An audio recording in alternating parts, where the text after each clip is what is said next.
I'm Zane Landers. I guess we're recording this now, so I'll just keep it quick since I already introduced myself to everybody live.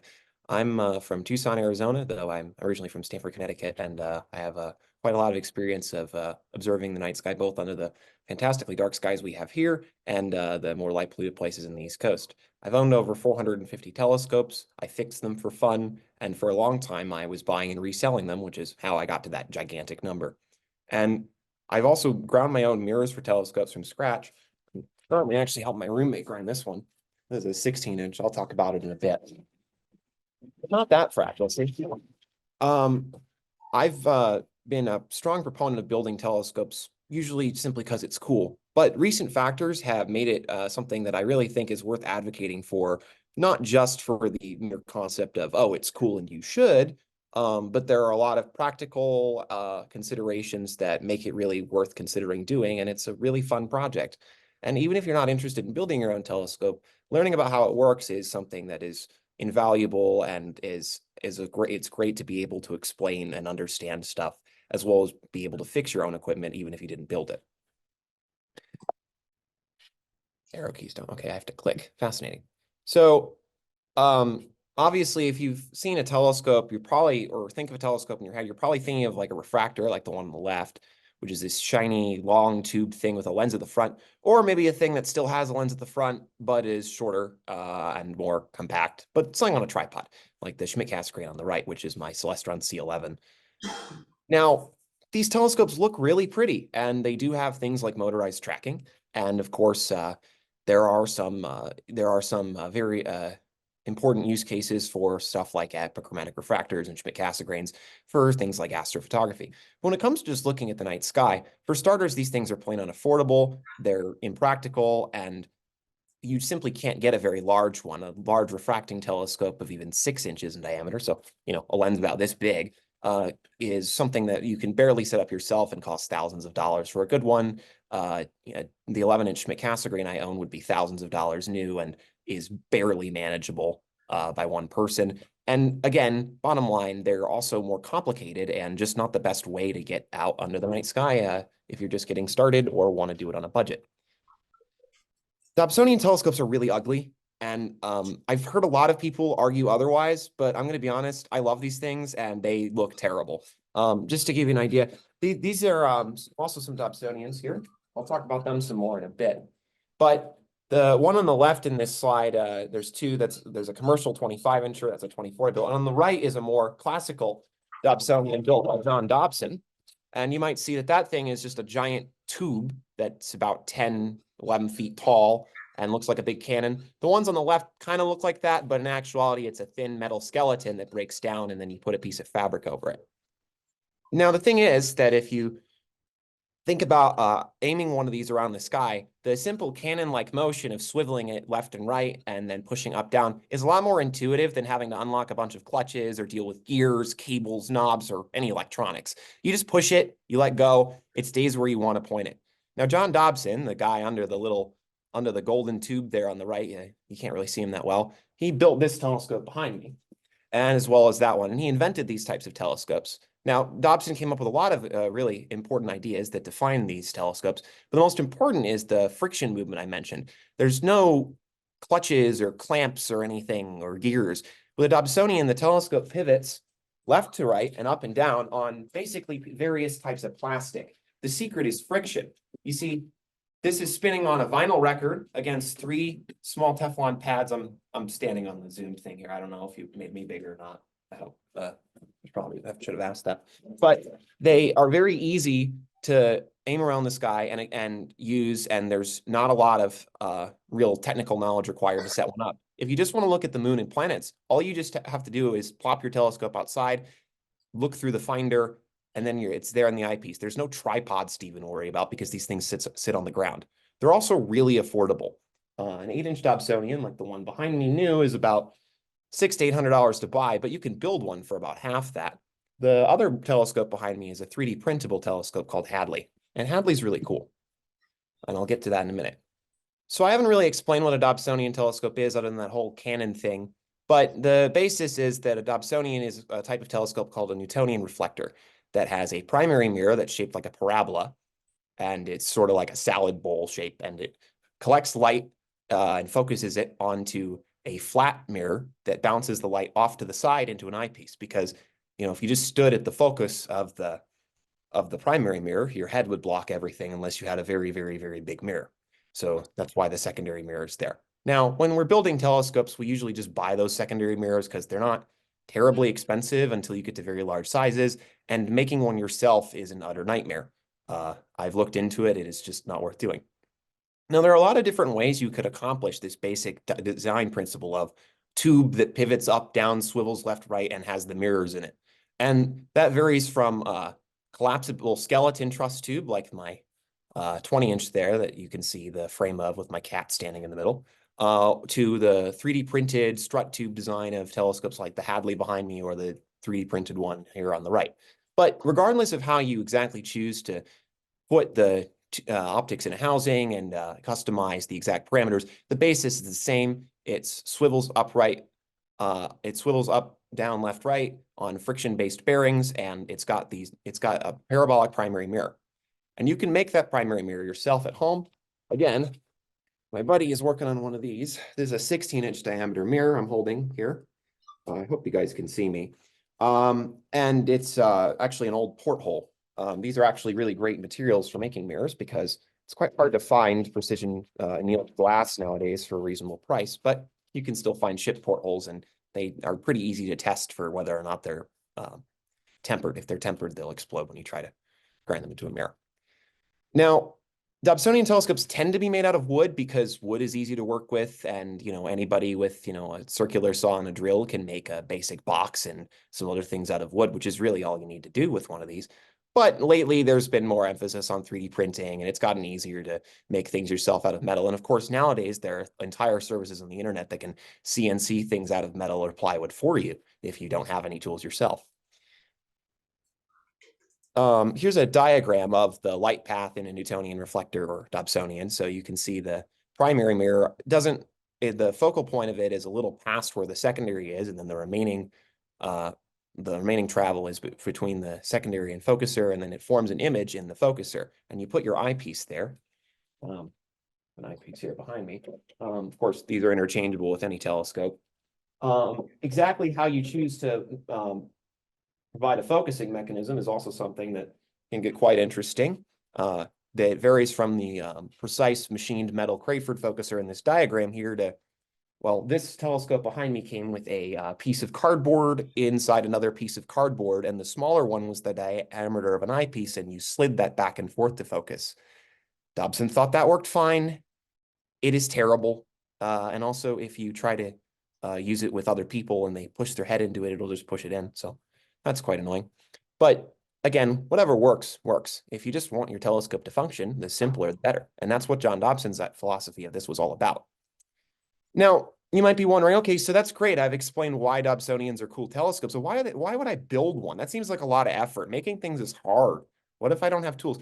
Well, for one thing, it's actually kind of hard to even get a new telescope right now. Pricing has gone insane. And when I got into astronomy, you could buy an 8-inch Dobsonian telescope for $300. Today, it's a good deal if you get one for 2 times that. And that also the quality of a lot of commercial scopes has gone a little downhill. And now, thanks to issues in China and the shipping attacks in the Red Sea, there were just stock issues at a level that wasn't even happening during COVID when people were ordering telescopes like crazy. And another thing to consider too is that nowadays, when you're building your own telescope, there's a lot more information online out there to build something that's really optimized and better than anything you can buy and really fits your exact needs. And even if you don't own a single tool and live somewhere where the idea of making any kind of loud noise with a drill is even out of the question, there are services, again, that can CNC cut or 3D print things and mail them to your door, and you can assemble them like Legos. Which leads me into the next thing. The Hadley 3D printable telescope, which I helped design with a friend of mine, Jonathan Kisner. He is very good at coming up with 3D printable stuff. The Hadley is impressive from a technical viewpoint, not just because it's a printable telescope, but also because it's pretty easy to 3D print, which a lot of 3D printed things require that you print supports and such. And I'm very bad with 3D printers, and I can still manage to crank out Hadley parts. So It can't be that hard.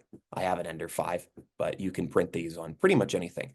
Now, Hadley is a 4.5-inch telescope, and it's a little unusual in that, to make a long story short, there's a particular standard spec for these mirrors, and you can yank them out of some pretty bad, otherwise bad telescopes, or just order them bulk, or find them on Amazon. And you can build the whole telescope for about half as much as it costs to buy a 4.5-inch Dobsonian new. This is really attractive because a telescope like Hadley or something similar in capabilities is really kind of the minimum that's really worth considering compared to a pair of binoculars for your first telescope. And now that the prices have really gone up, Hadley actually is cheaper, even if you do have to outsource the printing to somebody else, than it would be to buy a telescope new. And it really just kind of assembles like Legos. I have a Hadley behind me, and this one was one of the first ones that a friend of mine printed this. And this one's on a wooden base that I threw together, but you can 3D print them. And Hadley is just like the 8. It's super easy to just swivel around. It has this, I mentioned focusing devices can be a bit interesting. This one's just a giant screw. We call it a helical focuser.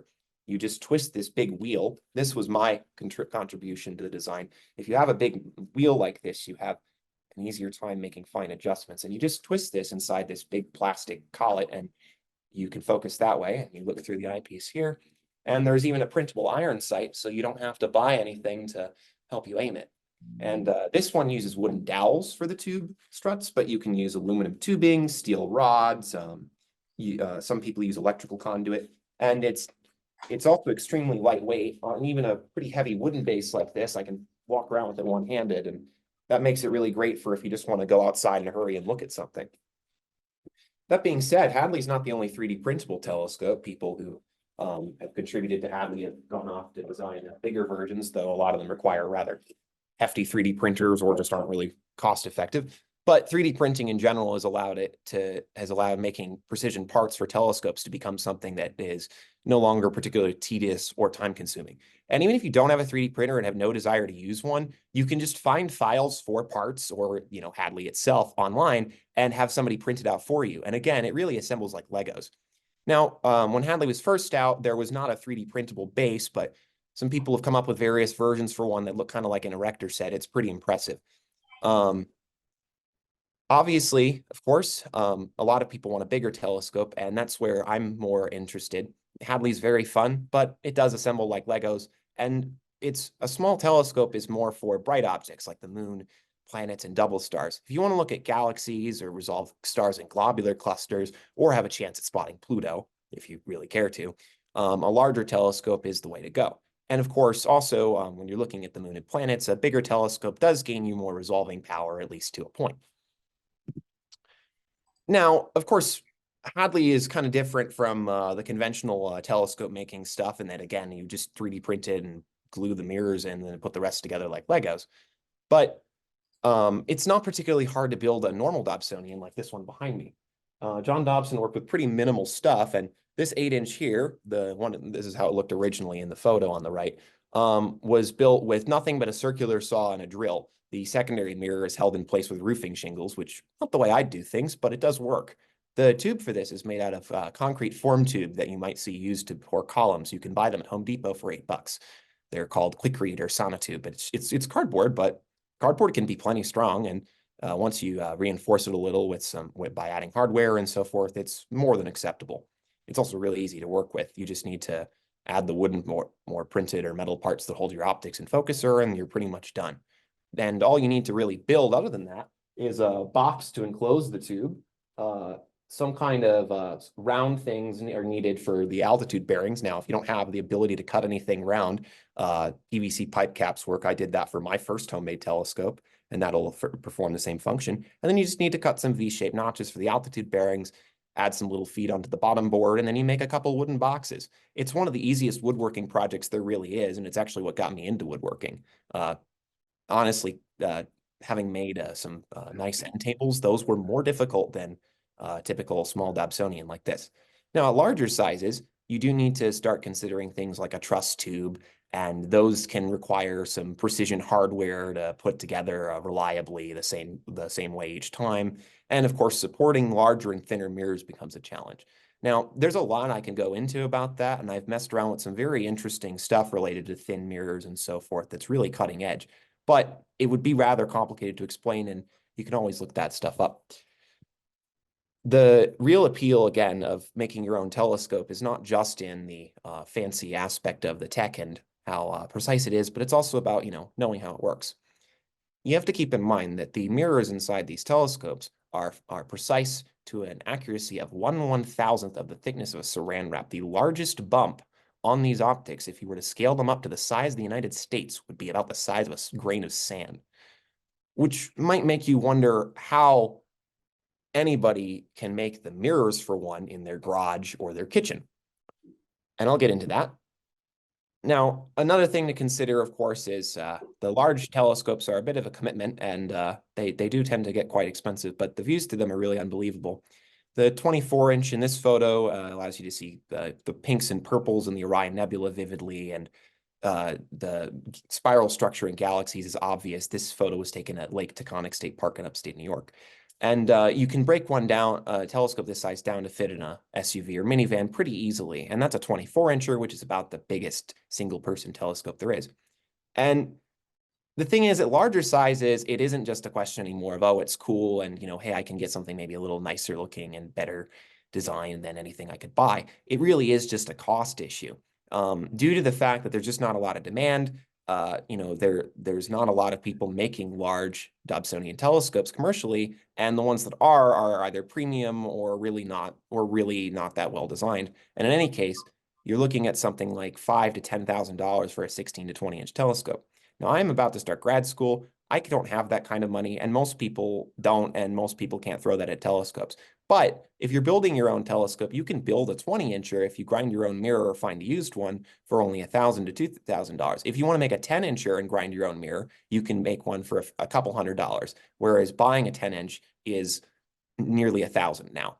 And of course, these larger telescopes are a bit more of a commitment and probably shouldn't be your first, but building one is undoubtedly the way to go on every level. Just there really isn't any reason I would be able to justify buying a commercial large Dob.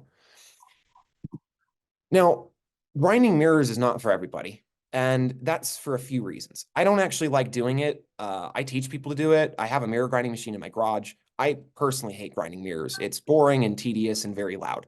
The process essentially involves taking a piece of glass like this and grinding it against another piece of hard material. People used to use another piece of glass, but that's pricey. So now we use ceramic tiles, or just somebody had a giant thing of Bondo or something like that, and glued to a piece of plaster. And you just go back and forth for hours and hours, pushing this heavy piece of glass over the tool with abrasives and water in between. And that'll eventually start digging a spherical curve. Now, once you've dug the curve out to the depth you want, you then measure the depth of it, and it'll just naturally be pretty even because some interesting laws of physics and regular surfaces. And from there, you smooth it with finer and finer grits. Then you pour this tar-like stuff called pitch to polish it. And then the real magic is the final stages of polishing, where you have to make what's called basically a very primitive interferometer, and you measure the light coming off of the mirror with either a razor blade or a printed grating. It's called the Foucault or Ronchi test, and you look at the shadow of light cast on the mirror across this razor thin edge, and you can then determine how close the curvature of the mirror is to where you want, and if there are any surface defects in the polish. This is extremely tedious, and 99% of the cost and actual labor of especially larger telescope mirrors that get expensive is that step, because you might have to polish for only 5 minutes, but then you might need to spend 30 minutes waiting for the mirror to cool down from the heat of you rubbing the polishing tool against it, and then tediously examining it to make sure that what you just did to it was an improvement, and if it isn't, how you can go back and fix it. This is not intuitive. It's essentially an art. I would not call it a science. There is no magic way to just produce a parabolic primary mirror with any one technique. It's quite the read to learn up on how to do it, and I'm still not that good at it. But it's extremely rewarding because, again, you are making a surface more than 1/1000th the thickness of a saran wrap flat. Well, not flat, but smooth. And that's pretty impressive for something that you can do, again, on your kitchen table. The photo up top you can see was a mirror making class I did, and I just made these little stands and weighed them down with some weights and concrete blocks, and we ground a couple of mirrors, and it's really not hard. But again, the real thing is it just is tedious doing these repetitive things. Now, many people make a machine, but you can make a machine that spins the mirror and tool around, but you can't make the machine magically clean everything off and feed more grit onto it. So you still have to stand over it doing that. And then in the polishing stage, it's very hard to make a machine that can do these sorts of different hand movements in different directions to make these slight polishing adjustments. And even if you have one of those, you have to know what you're doing with that. I have one of those and I don't know what I'm doing with that. And so it's really not something that you can just walk away from. You really have to be active even if you have a machine. If you can make telescope mirrors, it is like a superpower because you will understand so much about optics and physics that you will bore all of your non-astronomy friends to death, and probably your astronomy friends too. That being said, it's pretty cool, and I'm really glad that I learned how to do it. My roommate's making this 16-inch mirror, and this will have 4 times the light gathering and twice the resolving power of the 8-inch behind me. A 16-inch mirror like this is a pretty hefty piece of glass, but it's considered really the optimal size by many people for viewing things like galaxies and so forth. And a 16-inch telescope made out of one of these mirrors can be pretty compact. You might be able to fit one in a small sports car even if you design it well. Commercial 16-inchers are usually not that compact and will take up a whole car. But again, that's why building one is pretty cool. Now, it used to be, back in the old days, that you sent your mirror off to be vacuum plated with aluminum to get it coated. And when you buy a new telescope, that's what it comes with. Unfortunately, there are only 2 coaters in the United States now willing to do this for amateurs for anything approaching a reasonable price. And both of them could stop at any time. I actually am acquiring a coating machine, so I can offer it as a service to people. But one thing that's really interesting is a really fun bit of science and chemistry that I've gotten to do and that you can do to save some money on making a bigger telescope is spray silvering. You mix silver nitrate in a reducer into a beaker, and you can spray it out of garden pesticide sprayers, actually, that you can get at Home Depot to mix them. And as the silver and reducer hit each other on the mirror, they magically deposit this molecules thick silver coating. And the silver will tarnish in a few months, and then you'll need to redo it again. But it's so laughably inexpensive to do each time that it would take you decades to cost enough money to equal that of aluminizing a mirror. And that's ignoring the fact that you have to ship the mirrors to get them coated, which can be really scary when you're dealing with a piece of glass that's 20, 30, 40 pounds. I'm sure all of us here are familiar with getting something smashed from FedEx or UPS. And of course, you have to send it twice because it's got to come back too. That was actually what got me into spray silvering. And when I first started doing it, there were still a lot of coaters that were out there, including one in New Jersey, to aluminize mirrors. But I was terrified of shipping it or driving it anywhere, so I decided to silver it in my backyard. Since then, people have developed some ways to protect it from tarnish and so forth. It's really interesting, but it isn't a solution for smaller telescopes. It's kind of a pain to set everything up to silver a little mirror, and the cost of the chemicals is not worth it with a smaller telescope. But it is very interesting, and I just thought I'd talk about it since it's a pretty seldom covered topic. And you might wonder also what makes Dobsonians so great in their simplicity, and that's using them to show other people the night sky. And that's usually what I do. The telescopes behind me, I both regularly set them up downtown here in Tucson to show people the moon and planets, and I'm probably going to do that tonight. And the great thing about Dobsonians is they're dumb and they're simple. If somebody bumps your Dobsonian and shifts it off of your target, all you need to do is just point it back. If you have a computerized telescope and somebody bumps them out, the likelihood that they didn't jostle the tripod enough to also ruin the alignment of the computer system is near zero. And in addition, there could be, if it's grabbed or suddenly and yanked, which I've seen people do, it could actually damage something. There's also the time and effort to set up. If you're just showing people the moon and planets, why would you spend 20, 30, 40 minutes setting up a big telescope on a tripod that's got all these, these pieces and all that, when a small Dobsonian or a big one is gonna provide just as good of a view, and you can just simply pick it up and walk away when you're done. That's really the best part. Dobsonians are easy to just bolt wheels onto with the larger ones as well for transporting them around, and the truss tubes can be broken down to fit in a pretty small space. And again, Hadley back there is great because you can just pick it up with one hand. And that's really why I build these telescopes and continue to innovate with them. It's because the more capable and portable telescopes can be, the more opportunities there are to give people the best possible views of the night sky and in anywhere they might be. Now, I hope this has been informative and interesting presentation. This is my first one in a while, and it's my first one quite like this in this format. So thank you, and I hope that I've provided some useful information. I do have to say, I was pretty jealous when you showed the picture of was it the 24-inch? Yeah, I sold that. I miss it. I'm hoping to make another scope around that size, but this time I'm gonna grind the mirror.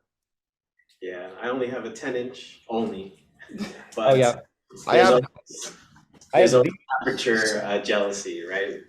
Yeah, I have the Explore Scientific 10-inch that they sell at Costco, which is a really weird and cool scope. And I also have the C11. My roommate has a 4-inch refractor, and I have my 14-inch, which I'm currently have disassembled in a pile of parts because I'm redesigning it for the literal 30th time.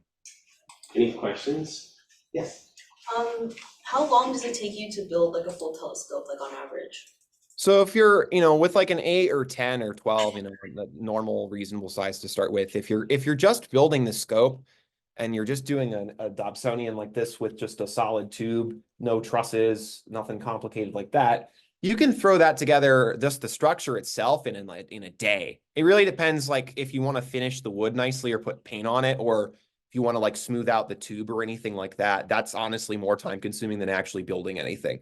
If you're building a truss tube Dob, the structure really that just depends on how you do it. Like I like to just kind of fool around with parts in the shop and make things work, and that's probably dumb and way slower than just designing something in CAD. The people I've seen who design stuff in CAD can crank out a truss tube scope that's pretty large in a few days. The 24 I did, that big blue one, was pretty simple, and I built the whole structure for that in, maybe 4 or 5 days of just working on it for a few hours in the afternoon. If you're grinding the mirrors, that's really a different story because it depends on a lot of things between, well, first off, you're using any kind of machine or just a turntable to spin it, how big your mirror is, how thick the mirror is, the kind of tool you're using. But if you're grinding a 16-inch like this, my roommate so he's dug out the curve in this. I don't know how well you can see it. It's f3.7, which is a pretty deep curve. It's about 1/3 of an inch deep. He's removed about 2 pounds of glass. Now, you can also buy glass sometimes that has a curve already in it or something, but in any case, digging out the curve in a small mirror might be 12 hours, a big mirror like this, 20. Then actually doing the grinding and grinding itself is maybe 10 to 20 hours with pretty much any size mirror. And then polishing, really, there's a lot of things that go into that, but that can be somewhere between 10, 20, 30, 40 hours. And then the final part is just, after you've polished it out, you have to make the curve smooth and parabolic and what you want. And that's really as much time as you want. But that I've seen, I've seen people parabolize some pretty difficult large mirrors with some pretty steep curves in a couple of hours. So I would say if you're building just the structure for a scope, for a bigger scope, it's like a week. If you're doing just, a simple Dobsonian, it's a weekend. If you're doing a small mirror, it's a month project. If you kind of, put like an hour into it here or there. If you're doing a big mirror, you're going to be working at it for a while. They're big commitments. But it really depends on what you want out of it and how big of a telescope you're doing. And you can also cut a lot of corners or take shortcuts. If you don't want to build your own support for the mirror, you can buy one that's pre-made. If you don't want to deal with grinding a mirror, you can buy a mirror pretty easily. It's just at the larger sizes there are less options, and you might not be able to always guarantee the quality. And things like the design of the base, really optimizing the weight of it. A lot of people change aspects of the design, but it really is just about how much effort you want to put in. You can throw together one in a weekend. Hadley, you can literally put together in an hour after it's printed. Yeah.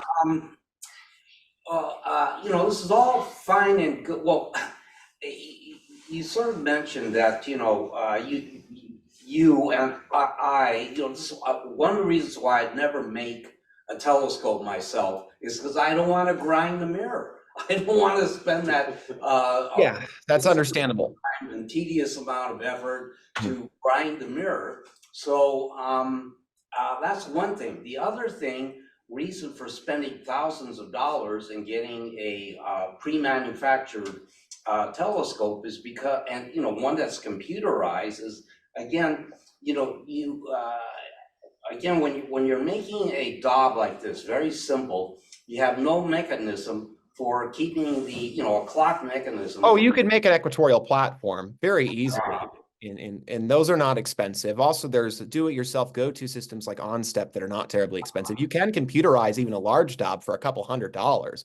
It's just whether or not you want to do that. And of course, it does require some effort and work. If you really just want a simple computerized telescope, the questions I would have are, A, you know, why are you dealing with computers for a telescope that is small enough that all of the things you can see with it are easily found? Why not just get something with tracking? And if you're dealing with a bigger computerized one, well, why, you know, are you willing to deal with setting that up? Because that's quite a lot of effort. And of course, you know, again, bottom line, you don't necessarily need tracking, and adding tracking to a Dobsonian is not some sort of impossible thing. It's actually quite easy.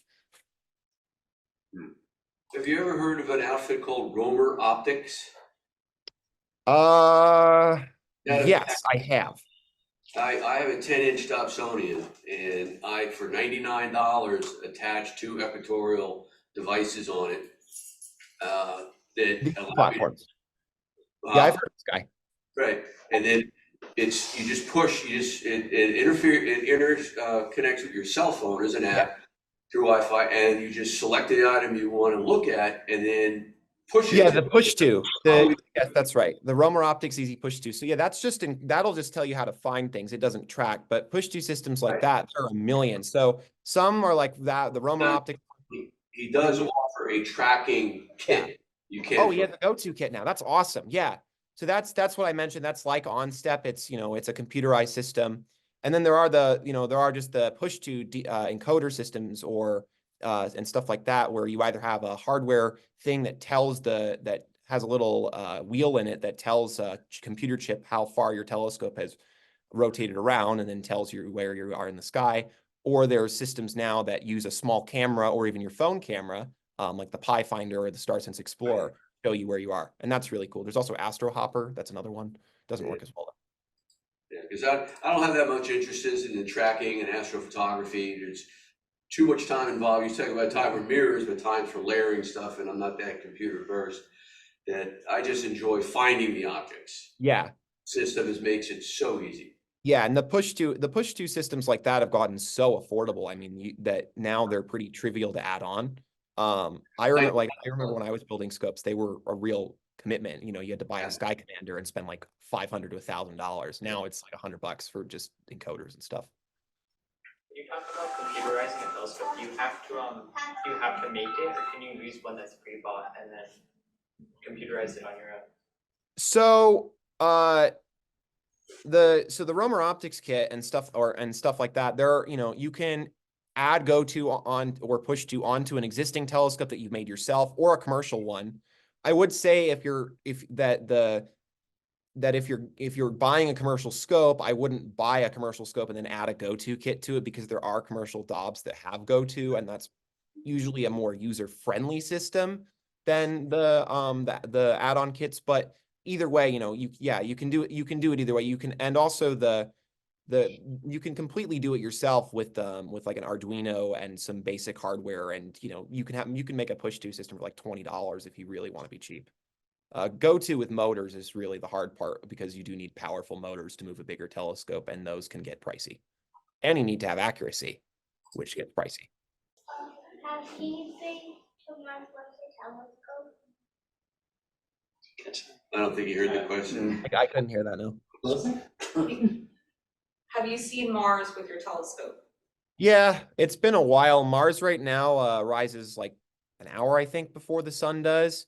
And I think the last time I've even seen it at all must have been a year ago now. But yeah, I have. Mars is going to be back at the end of this year.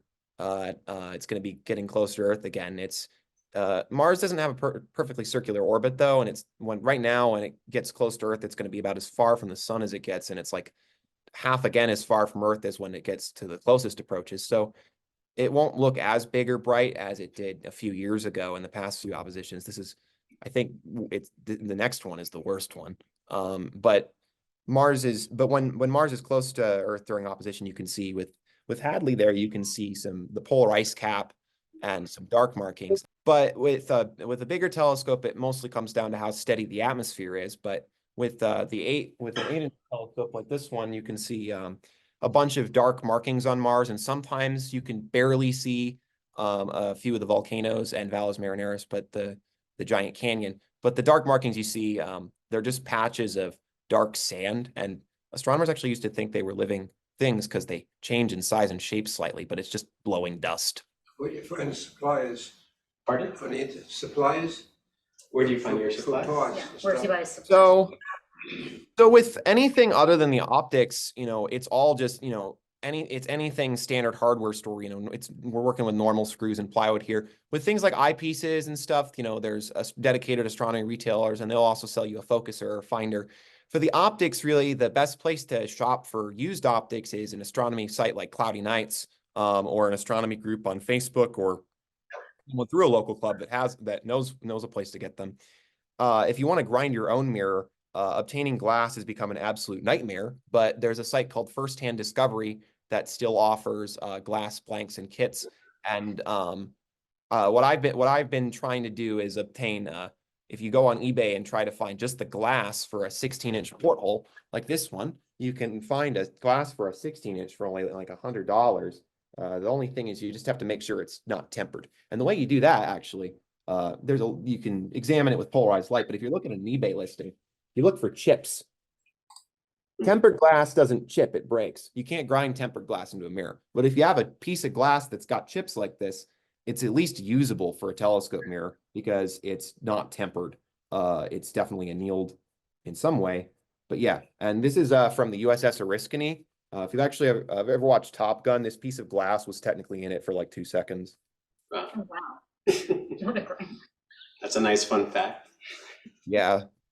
But it is harder now to find suppliers for a lot of these things. And it can be a little confusing, and really the best way is to try to go through your local, your local astronomy group, or through sites like Cloudy Nights, and find people who can direct you, because well, even if I could come up with a lot of suppliers for some of this stuff right now, anything I say could be incorrect in a few weeks or months, because people are closing down these things all the time. I'm actually obtaining a vacuum chamber to illuminize mirrors, so I can offer people reasonably priced mirror coatings so they don't have to silver or pay for a research lab to coat their mirror for way more than the glass itself costs. Yeah, it's actually the one, if you look up, there's a really great documentary by John Dobson that I highly recommend that's on YouTube. It's just called Telescope Making with John Dobson. And he turns a 16-inch porthole like that one into a mirror and telescope over the course of about 90 minutes. And he goes over the grinding and polishing process very simply. And at the end, he gets it illuminized. And the illuminizing machine that is used in that video is actually the one I'm getting. Really? Yeah. I have a lot of friends, when we get a new telescope, we pick out a particular deep sky object for first light. Do you do that with each of your new telescopes? Oh, And yeah. Second part is, what is your favorite deep sky object? So for first light, I like to do, well, it depends on how complete the scope is when I'm testing it too, because if it's not, the mirror's not coated or anything, it's easier to do the moon or a planet. But if it's got a coated mirror, or I'm already at that, I'm at that point, I like to do the double cluster, because it's always just it's probably one of the things I look at most in the sky, because it's up for most of the year and it's bright and it's easy to find.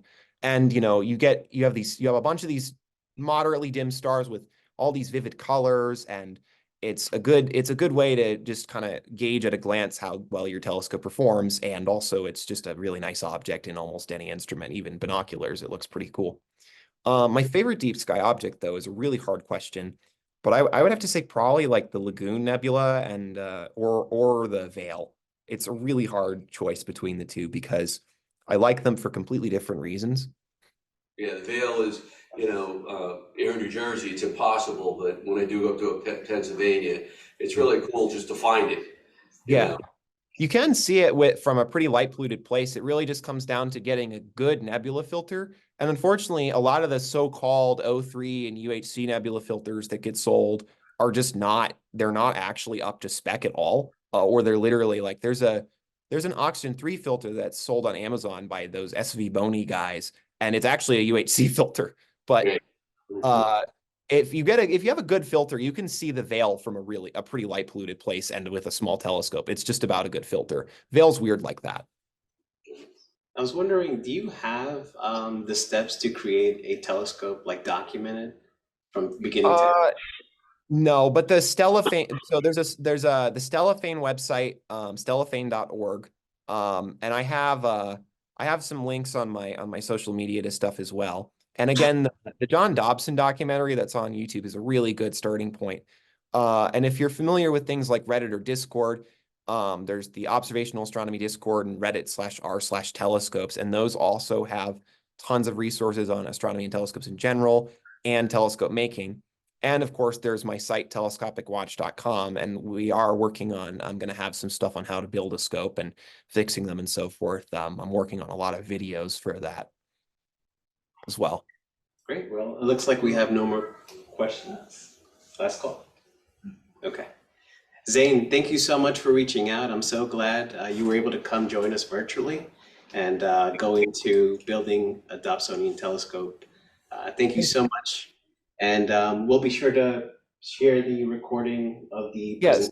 And by the way, again, with Hadley, you can just look up Hadley Telescope, and there's a site on it's on printables.com, and there's a whole thing explaining it by then going into everything you need to do to make one, and there's how and whatnot. And you can also buy pre-printed stuff from the guy who designed it if you don't have a 3D printer. He sells whole kits too.